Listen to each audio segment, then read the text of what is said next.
menjadikan MPR sebagai rumah lintas generasi. Oke. Oke, saya mau tambahkan tadi.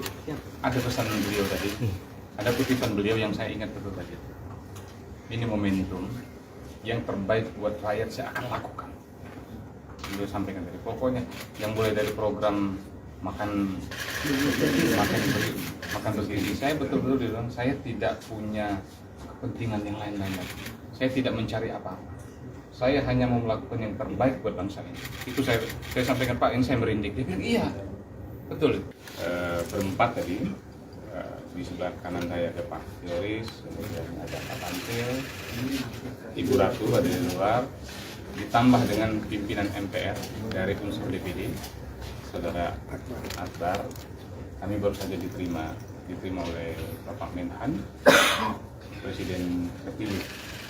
Karena memang baru 2 hari yang lalu kami baru secara resmi terpilih dan dilantik menjadi pimpinan DPD, pimpinan lembaga negara DPD, dan baru tadi malam selesai proses pemilihan pimpinan MPR dari unsur DPD dan baru saja dilantik tadi pagi.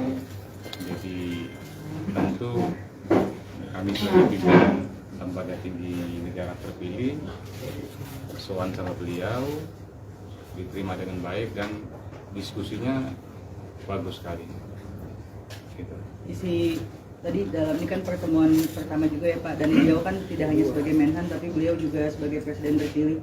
Mungkin ada pesan apa yang disampaikan dari pimpinan DPD ini kepada Bapak Prabowo tadi?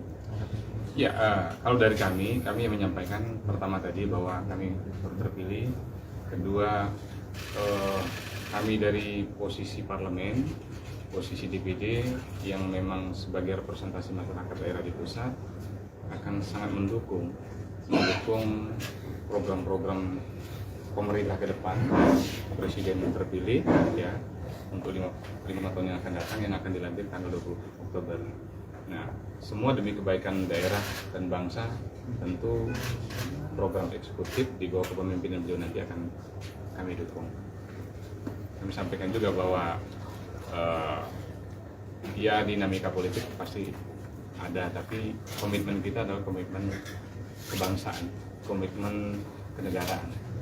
Program yang baik pasti kita dukung, dan kami yakin dan percaya bahwa di bawah kepemimpinan Pak Prabowo, ya Mas Gibran yang itu melanjutkan estafet kepemimpinan dari Pak Presiden Jokowi akan berjalan dengan baik. Download Tribun X sekarang, menghadirkan lokal menjadi Indonesia.